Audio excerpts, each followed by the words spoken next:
Hey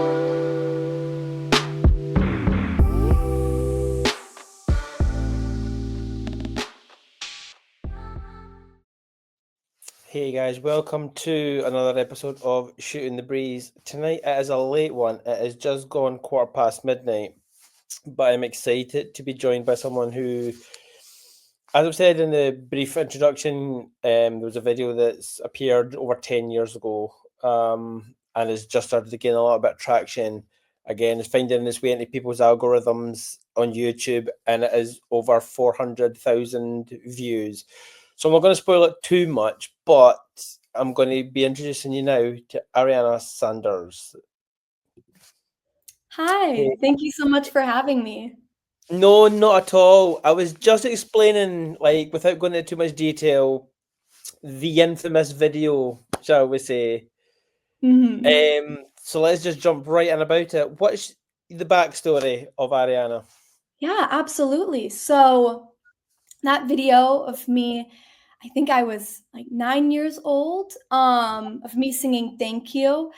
It kind of all started way back in the day when I was 6. I started taking piano lessons and voice lessons and just really got into music and fell in love with expressing myself creatively in that way. And then I discovered Riverfield, um, the school where I performed that song, and I was specifically drawn to them because they have this really unique rock band program. I think it's like 7th in the nation in the US, which a lot of like, not a lot of schools here have a program where, they're teaching students, like, to play guitar and, like, play these rock songs and put on these big showcases. So, I was immediately drawn to that, just because, I've always loved performing even before joining Riverfield. And then, yeah, I joined as a 4th grader, and as I said, I was about 9 years old, and it was my very first year in the band, and I was, still a little nervous to sing in front of everybody, and I remember the band director, Paul Knight, he said, "Okay, we're gonna be doing this song. It's a little intense for 4th graders, so we're gonna host some vocal auditions because it's pretty tough." And I remember, I think I was the first to audition, and he said, "Okay, we're not doing anymore. You've got it." So, and then that was it. I just, we practiced with the band, and it was all leading up to this big spring festival we do every year called Llama-palooza, because we have like a little barnyard at the school with some llamas. Okay. And just all the parents and everyone came, and it was just really this nerve-wracking moment for me because I'd never performed in front of that many people ever. But I feel like we'd been practicing for so long that once I just started singing, I kind of the nerves went away and I just enjoyed it. And obviously after the fact, I was like walking around and a lot of it was like as a little 4th grader, high schoolers who I didn't even know coming up to me saying like, "Oh my gosh, your voice is so amazing. You did such an incredible job." And just I guess I didn't realize like how big of a deal it was in that moment, obviously, because it's like, "Oh, I'm just putting on a little performance for my family." And then flash forward now with the YouTube video just really gaining so much traction. I mean, I if I, like, could go back in time, I would have had no idea that this would come from all of that. Yeah, because like I was watching the video, like I seen it. I remember seeing it years ago, and I was like, "Hey, she's actually like really good," and like Alanis Morissette is one of my musical idols. I've been to see her maybe 3 times now in concert, Oh, wow. and the vocals that, yeah, just her songwriting, her vocals, yeah, she's definitely one of my go tos, shall we say. And for to see, like, how old did you say you were in that video? I say I had about 9. Like 9. Mhm. For a 9-year-old to take on such a song with the lyrics and the emotion behind it, you said yourself that you were a wee bit nervous, Mhm. but see when you started the very first chorus, boom, it was like the nerves just, I mean, correct me if I'm wrong, but it was like the nerves just vanished. Did you settle Absolutely. into it at that point? Sorry, say that again? Did you settle into the performance at that Oh, point? yes, absolutely. I feel like because we had practiced it so many times before that just once the band started playing, it was just kind of muscle memory taking over. Did you think that it helped with a band, or do you think because sometimes people perform with backing tracks and then it would Mhm. just be you on that stage and all eyes would be on you. Do you think having the band there helped? Oh, absolutely. I feel like, because as you said, it's just kind of the sense of like, "Okay, I'm not alone up here." Yeah. And everyone in the band, because the school is relatively small, so it's all my friends and my classmates up there supporting me. So I think having a band definitely helped a lot, and even, like, for the younger bands, uh, my teacher, he was up there performing, playing the guitar with us. So it's like, I've got people to back me up. Yeah. Yeah. I mean, I would like my daughter's just turned 13 Mhm. and she's starting drama classes and stuff. And I would love her to have that confidence that you showed. Hopefully it will come. But you've said that you've kind of taken a different direction into film. Yes. So, well, music is still a big Yeah. part of my life now. I am still performing with I go to Loyola Marymount University, which is the fifth film school in the world. And I study screenwriting there. So I've always had this love for writing, and I wrote like a little bit of music, but I really just, I don't know, fell in love with storytelling in film. And so the storytelling in film and screenwriting has become more my pursuit career-wise, but I still perform music. I'm in an on-campus a cappella group, Notorious. We're actually performing this weekend, so getting ready Oh, for that. I love So it. it's still a big part of my life. My brother, he lives out here, and he actually also attended Riverfield. He's a songwriter, and so, sometimes when he performs in LA, I'll perform with him and sing backup, and then, when he records his songs, I help sing backup on that too. So it's still, a prominent part in my life. Yeah. Did 9-year-old Ariana ever think you would be where you're at just now? I honestly know. I think when I was 9, I had big Broadway ambitions. I was a little musical theater girl.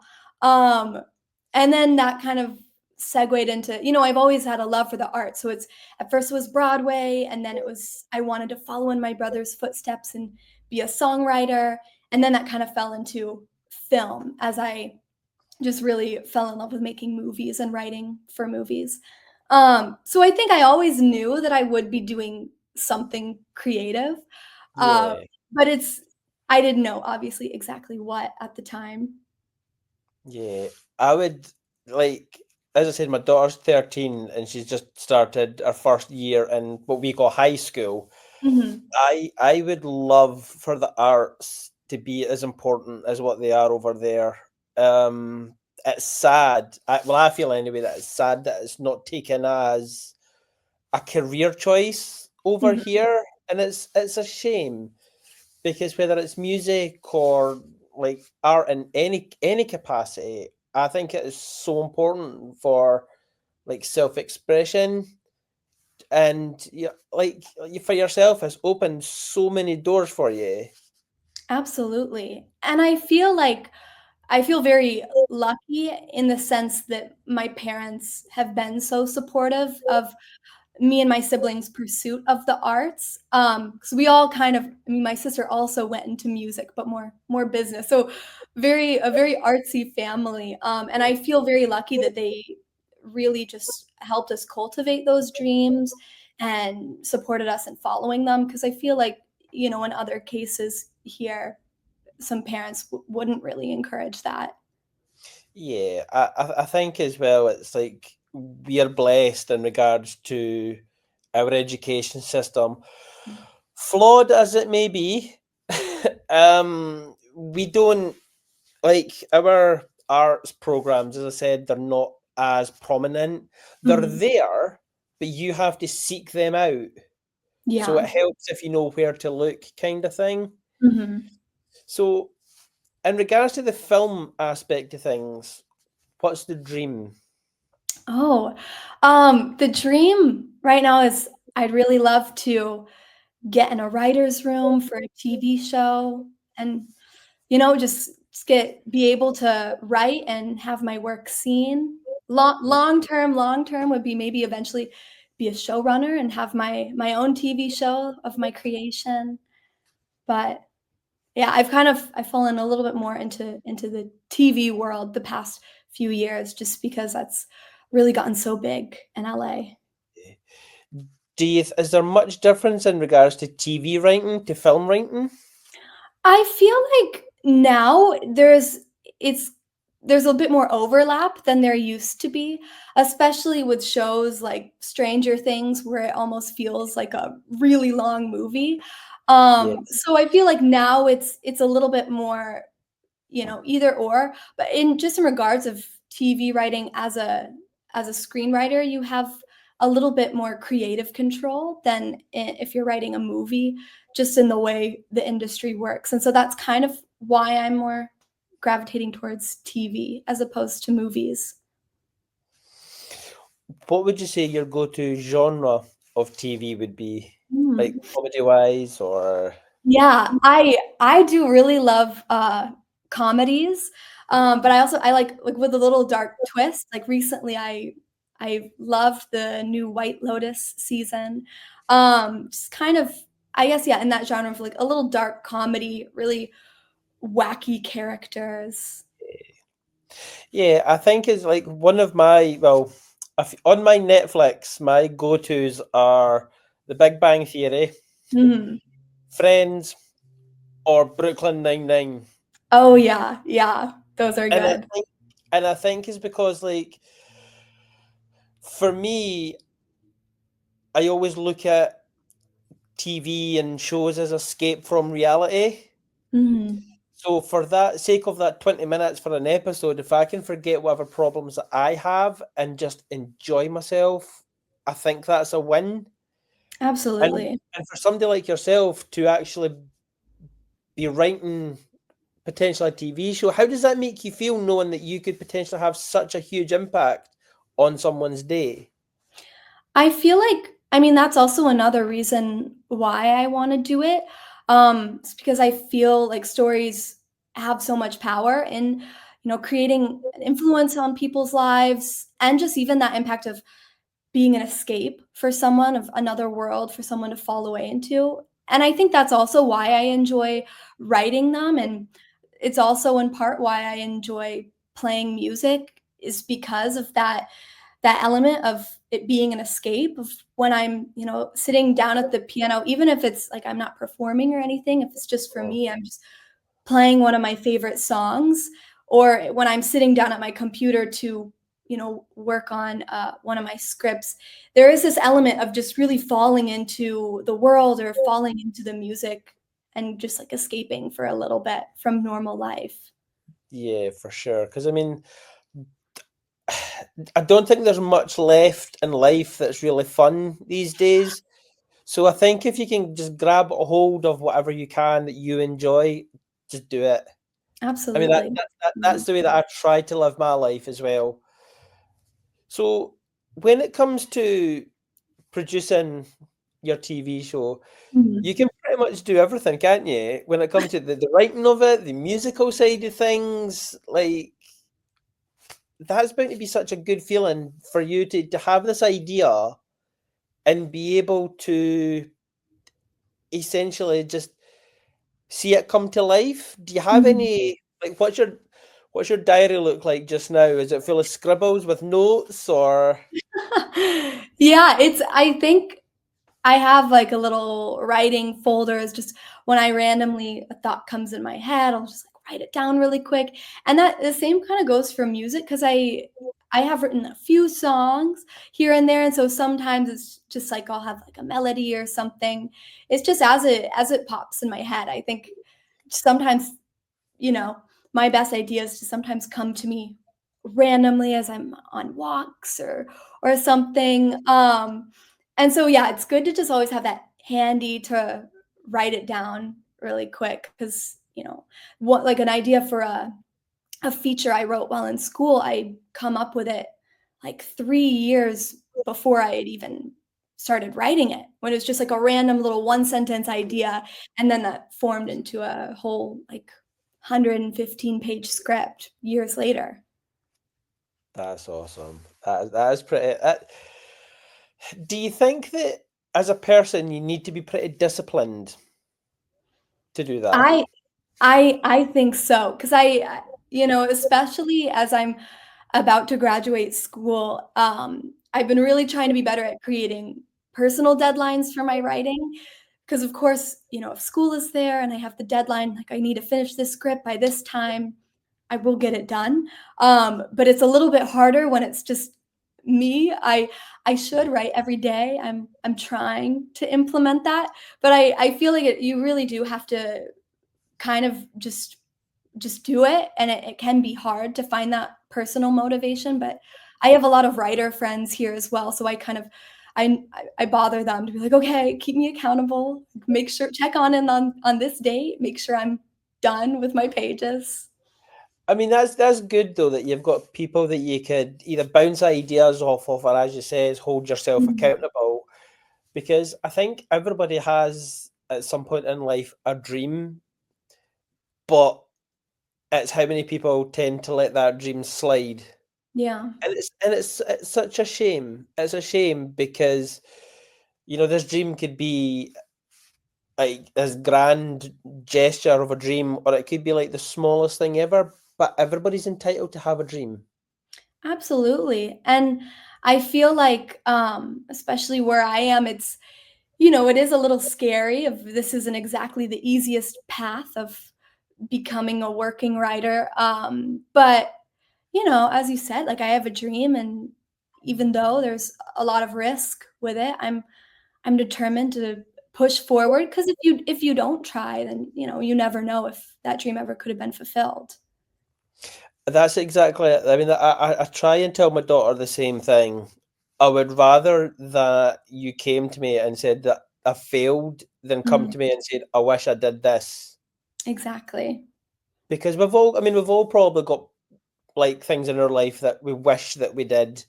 But I try again is that I try to live my life with either as little regrets as possible or none.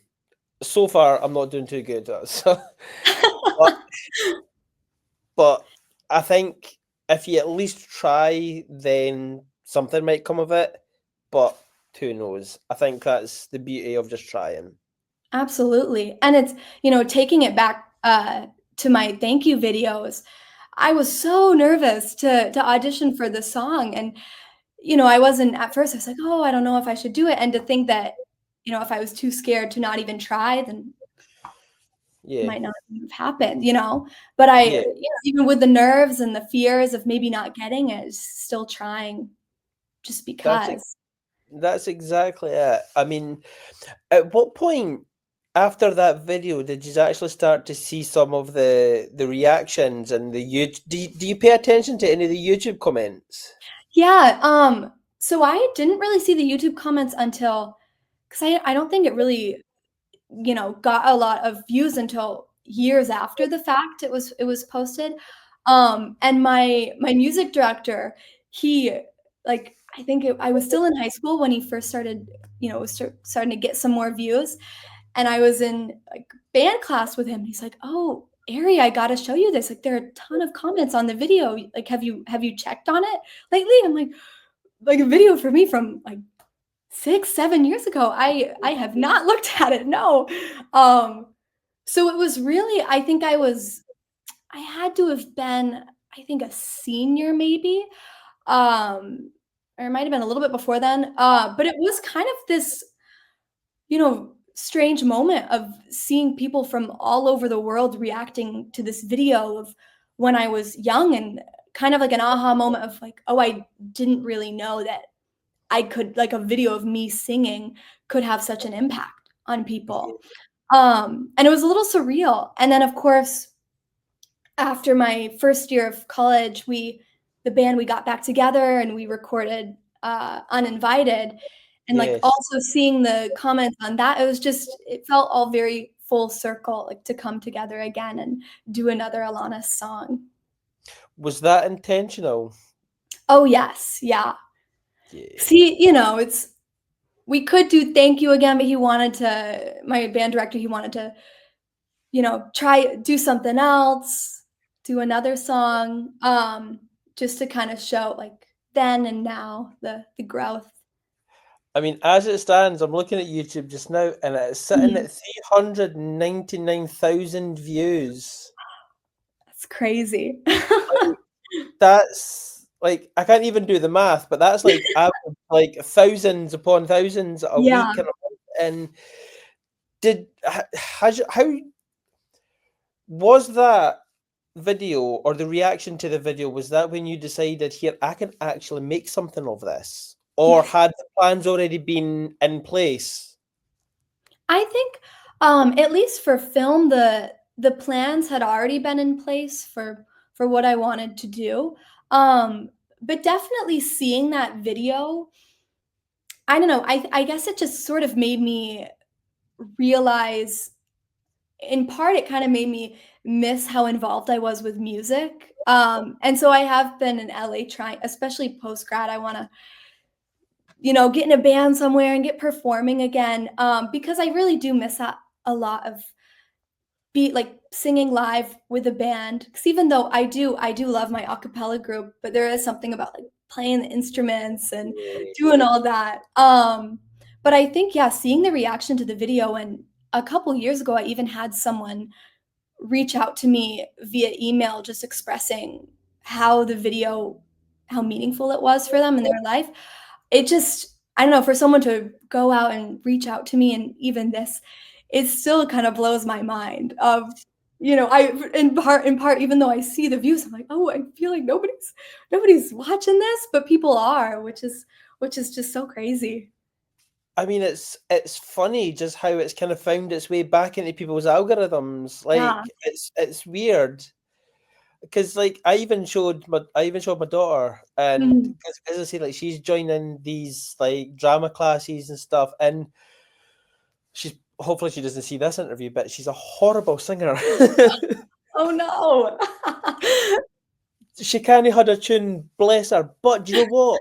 She tries so hard and she loves singing. So I will never ever discourage her from doing it. Mhm. I'm going to speak to a music teacher, but that's another story. But I would never like discourage her. And again, it Mhm. goes back to the if you didn't try, Yeah. like I'm the same. I used to do like a lot of amateur dramatics and stage theatre when I was at school. But like my voice changed as I got older and stuff, Mhm. and I wasn't able to hit certain notes or like the length of the notes, and then I Yeah. developed asthma, and I'm just, oh my god. And yeah, I sometimes kind of miss it myself. I don't think I would ever get back into it because I'm 42 now. I'm a bit over that now.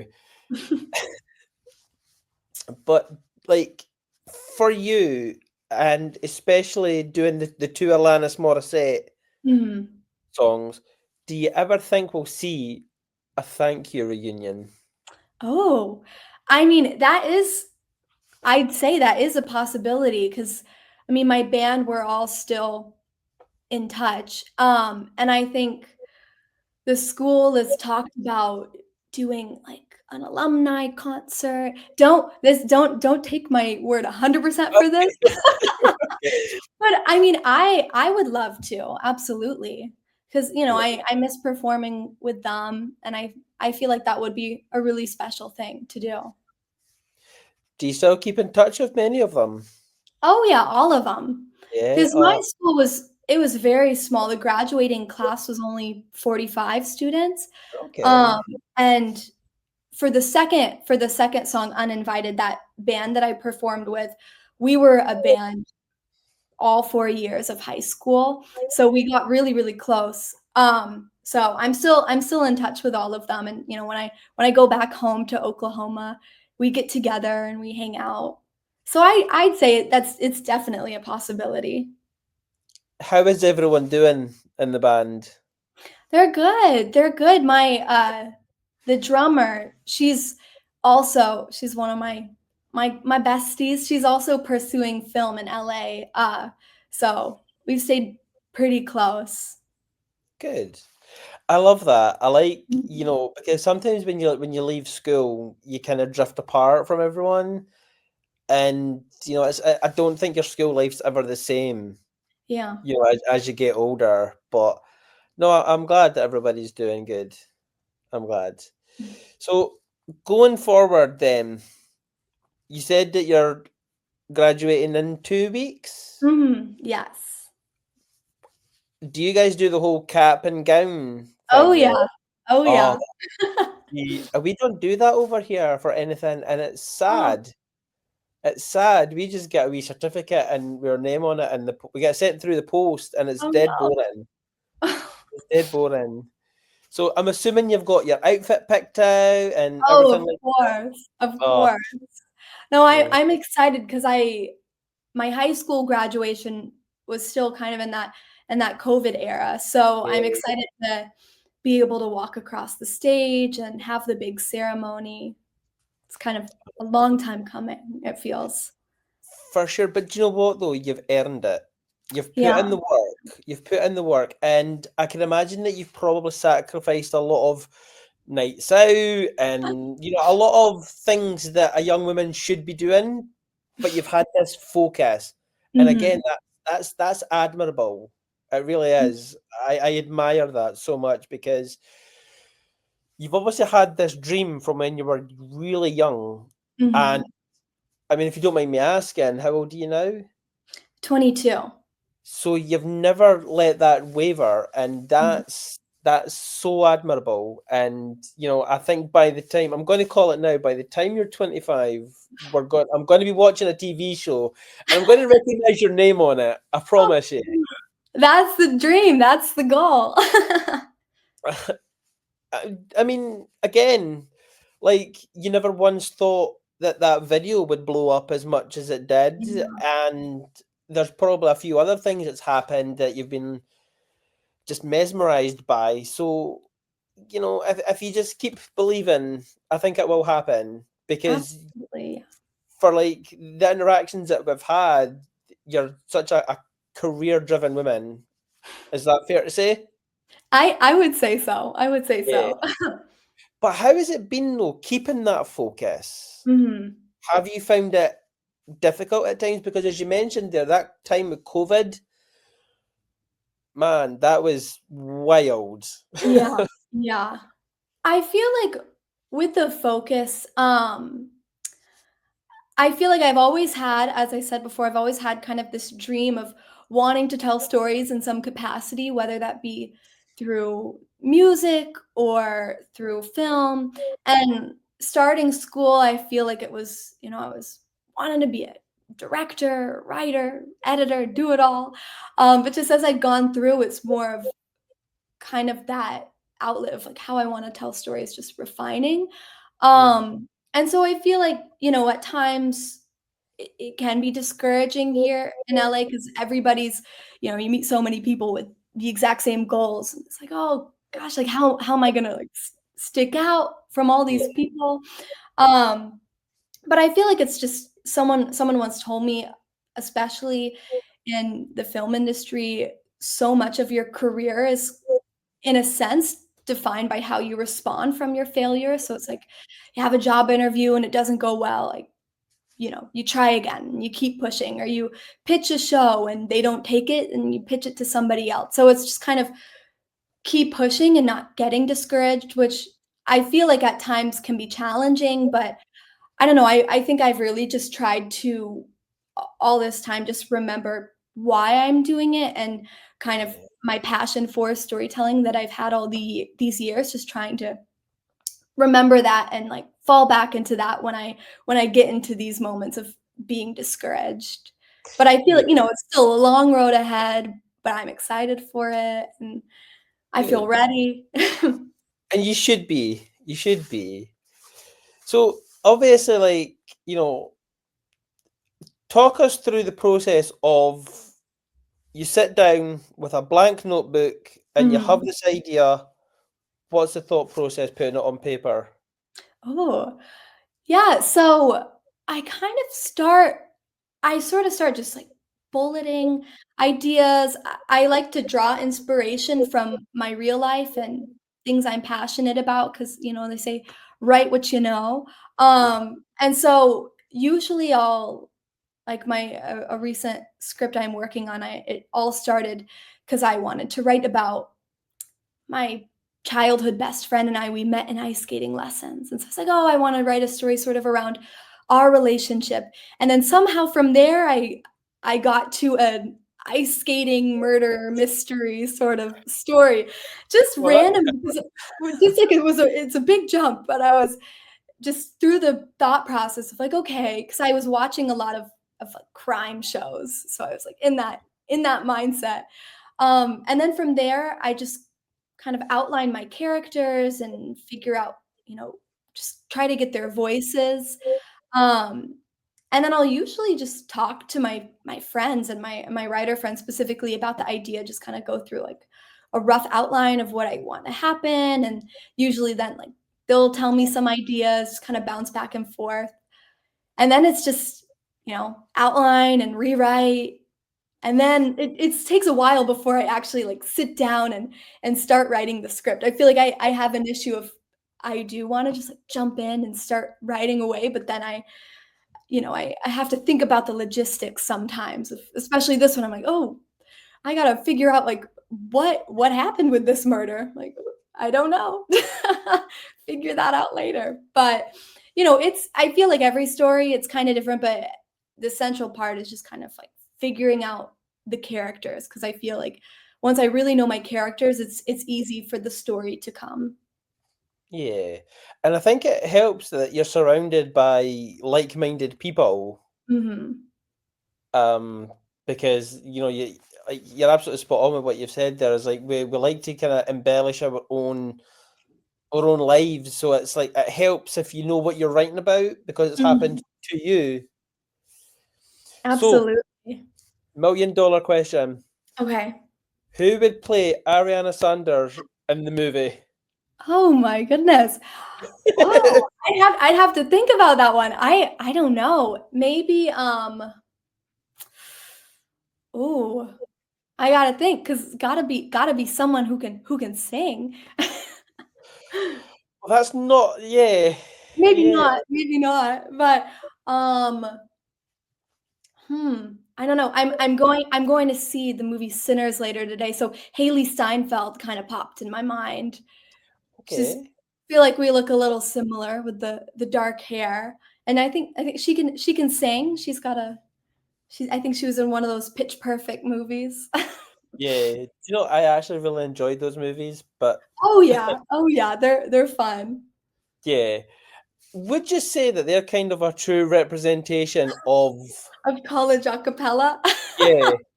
Um, I'd say, well, my a cappella group, we don't dance. We don't have it together enough to do the dancing, more just we focus on the singing.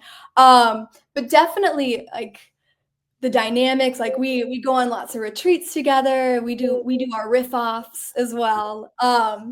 So I think it's definitely, a little bit of a stretch, but the root of it's in truth. I love that. So when you're in a group, like, Mhm. with the initial video and your a cappella group, how important is it that you guys actually get on? Do you think you could still have the same dynamic with someone that you maybe don't get on with, or does it help? I feel like that is a really, really huge part of it, especially with my a cappella group, because I think there's, like, 20 of us, Um, and a big part of it, because it's where we spend so much time practicing together and like we go on trips together. And it is just sort of creating that friendship with the group. Because when you're singing together, it's like we really have to listen to each other and respect each other because it is student led. So, if people aren't getting along and they're fighting, it's kind of, wasting rehearsal time. Or sometimes it'll have like those people who it's because especially in acapella, so much of it is about blending and, as I said, listening to each other, sounding like the instruments you're imitating. And so sometimes you'll get those people who are wanting to do more of like the soloing when they're not the soloist, and then it messes that up for everybody. And so having that relationship and being able to say like, hey, like let's tone it back a little bit. I think it's important. And same with the band of because it's the same thing of playing together and listening to each other and just really feeling the music, and making sure, especially when we're doing the covers, like that we're honoring the original work.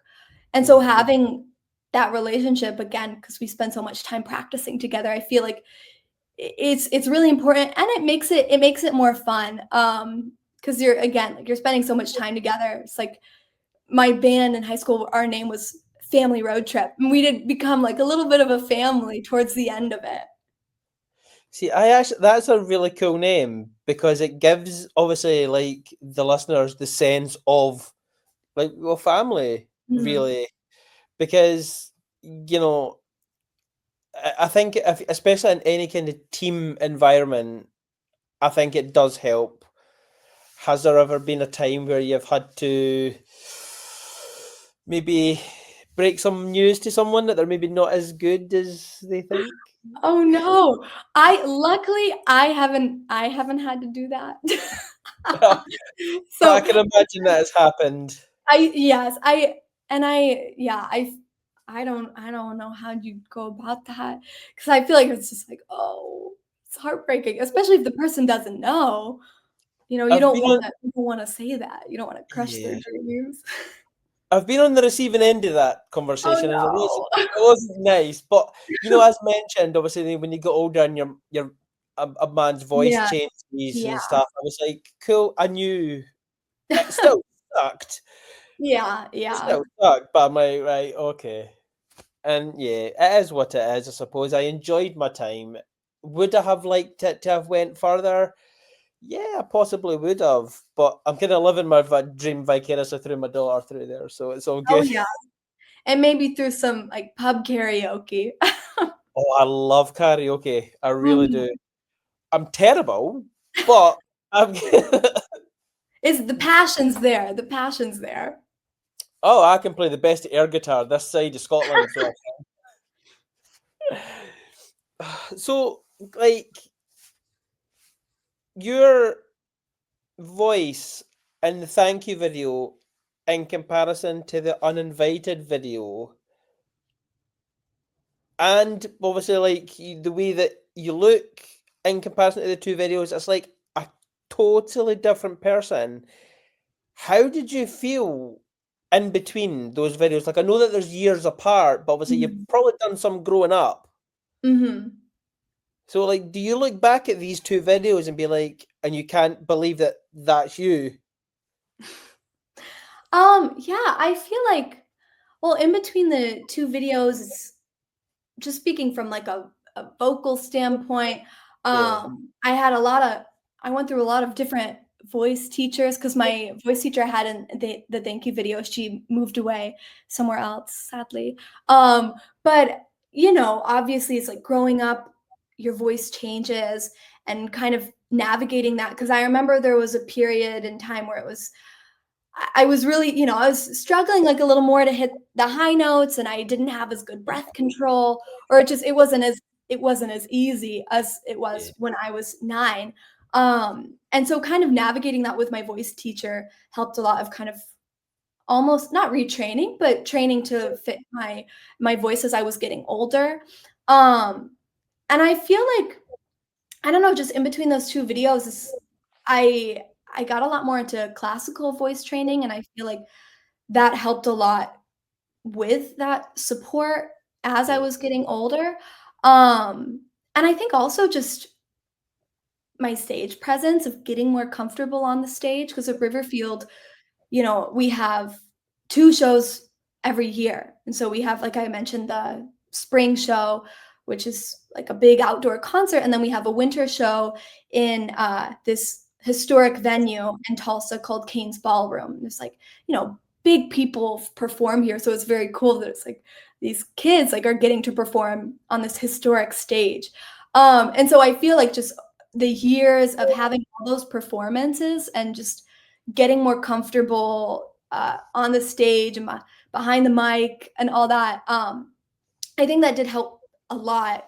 Because in that last video, I mean, I even now, like, I feel very comfortable performing in front of people and singing in front of people, and so even though then, like, I was nervous, like, I didn't have stage fright or anything like that, but it was a very different thing because that was, like, the first time I had ever done anything like that, and then years later, I had been doing it for so long, through this band program, so it was just kind of like, this is just something I do, and especially in that last performance, it was a bittersweet thing because my whole band, it's like, the rock band program at Riverfield is so special because it's like for those years, like you feel like you're a kid and you feel like a rock star, and so it's like, in that last performance, it's like, I don't know if I'll be doing anything like this Yeah. ever again. Like, it's just such a special thing. And so I feel really grateful to have had that experience. And, I am lucky in the sense with my brother Wyatt in LA, like I do still get to perform with a band on stage, like when I bug him to like let his little sister sing with him. Um, but it is just, I feel like it's such a special thing. And so in between those two videos, I think just really the growth and being Yeah. comfortable on stage. Yeah. So do you think like your time at Riverfield has kind of like how much do you owe Riverfield for where you are at now? Oh, I mean, I feel like I owe them so much, because I did find my passion for film also through Riverfield. They had like a little film elective, and so that was really where I discovered that, oh, like this outlet for storytelling. Because I'd always loved making movies with my Yeah. friends before, just like silly little videos at sleepovers.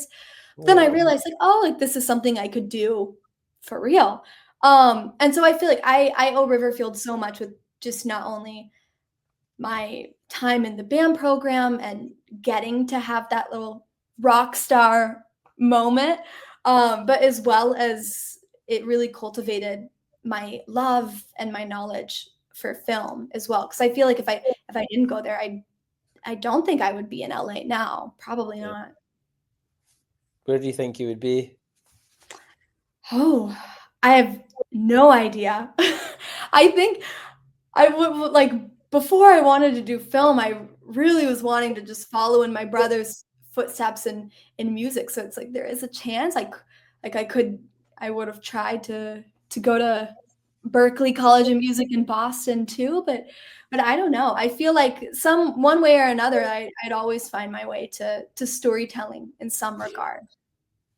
Yeah, I mean it's really good. I mean, like the one thing that I like to think that I'm a good judge of character, and the one thing that I'm getting for you is that you're really, really humble. So I think like if I ever did see your name on like the big screen, I still think you would always have time for like Riverfield and stuff. I don't think you would ever lose sight of your beginnings. Oh, Would yeah, would you yeah. say that's accurate? I would say so. I mean, 'cause obviously it's like, I guess I'll say when I'll put it, I'll manifest, as they say. Yes. But when that happens, I'd love to like go back to Riverfield and you know talk to the students because I'd hope to be like an inspiration for other students to maybe also pursue their dreams in that as well. So I mean, I feel like I wouldn't want to lose sight in that. Good. You could take your Golden Globe along and show them all. Yeah.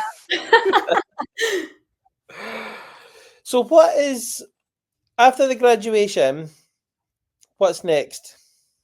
Yeah, so I'm just gonna be staying in LA and getting a job in creative development. So at a production company, was working in all pre-production, working with the writers, and through that, hopefully making a connection with the writer and getting into a writer's room. It's all about, who you know. So just really like building up those relationships. I was going to say it probably is a case of who you know rather than what you know. Do you Mhm. have something there that you could go into a writer's room and go, "This is mine. Have a look." Oh Are you? yeah. Would you say you're confident enough to do that?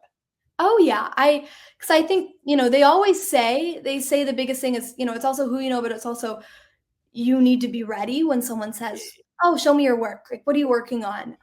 And so during my time at school, I have been really trying to build up my portfolio, and I've submitted to a lot of film festivals because they have like screenwriting competitions and fellowships and that kind of thing. So I feel pretty confident about that as well. But I mean, it's always when I'm done with one project, it's like on to the next because it's just got to keep building it up so I'm ready Yeah, when people ask. yeah. How how focused are you on completing one task and then moving on to another, or do you have like several unfinished things? I definitely do have quite a few unfinished things. I feel like I work best when I focus on one thing at a time.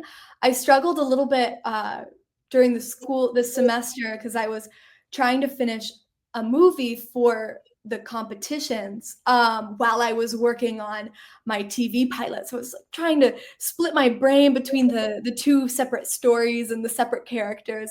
And so that was a little bit of a challenge, but I was kind of like, okay, take 1 week for this one, and then the next week I'll work on the other story. So I do work better when it's just one thing at a time. Yeah, And I try to work like that, but I do just sometimes I get excited about something and I dive into it, and then something else distracts me. But I try hard to like finish it, to the best of my yeah. ability because I always feel like, oh, it's never finished. Do you leave time for yourself though? Oh yeah, yeah, of course. Good. Out in LA, like I try to like I'm pretty close to the ocean. So like go to the beach with my friends, and I've tried surfing a little bit. I would How not did call that go? myself not too bad. I wouldn't call myself a surfer, but I can stand up. So I feel like that's something. That's half the battle. Exactly, exactly. But yeah, I definitely try to leave time just to have fun. And my siblings live out here, so it's like we'll be going out to dinner together because I feel like also, especially with writing, so much of it is from my lived experiences. Yeah, And if I'm just sitting in my room writing all day, eventually I'm gonna run out of things to write about. So I need to exactly. kind of live life as well. Exactly. It's good that you do that because again, like I can't even begin to imagine how stressful it probably is for you. So to look after your mental health, I think is quite important. Absolutely, yeah. Yeah, that's look. Honestly, like I'm very mindful of your time here and mine because it is 1 a.m. and yeah, it Oh, is oh no. Well, brutal. yeah, Now, I really appreciate, like, you staying up late to chat with no, me. no, honestly, not at all. Thank you as well, and thank you for Riverside actually for like emailing you. I think they said they contacted you to say that Mhm, I yeah, contacted them and stuff. Yeah, but no, honestly, like thank you so much. No, no pun intended. Um, but yeah. yeah.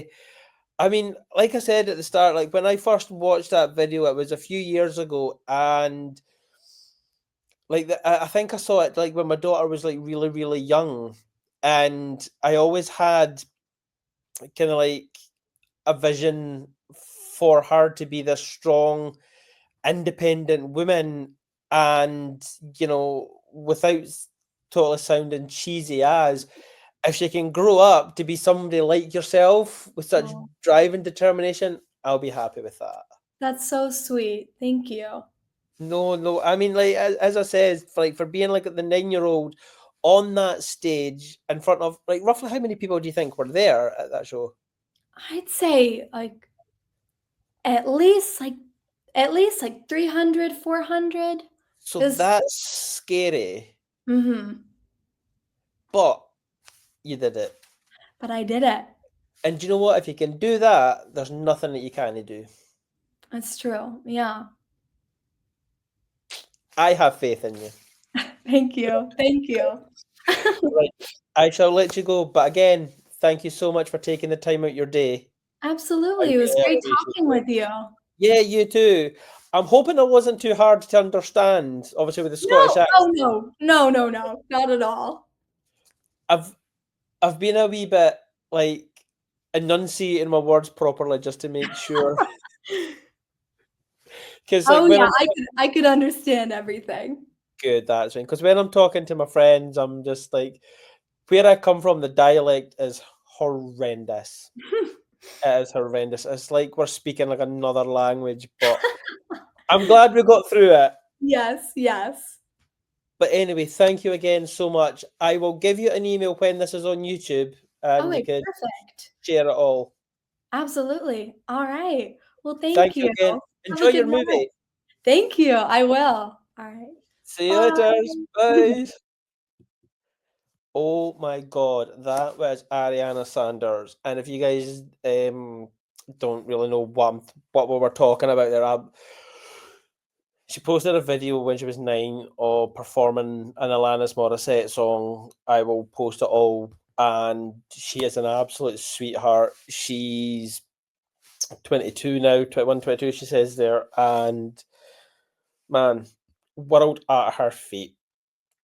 But anyway, this was actually, to be fair, this is one of the interviews I've been looking forward to doing for years.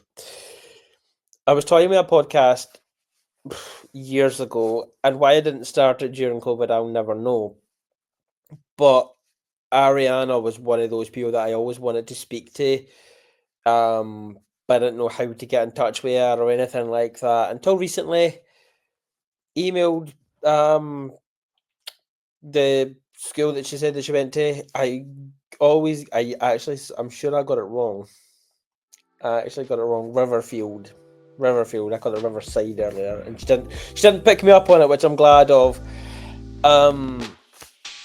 But yeah, I reached out to them and they put me in touch with Ari, and she's such a sweetheart. She's so driven, and yeah, thank you guys for joining me. I hope you guys enjoyed that. I will be putting this out soon. I don't know why I'm actually saying that. But anyway, guys, I am going and I shall see you later. I shall see you down the road.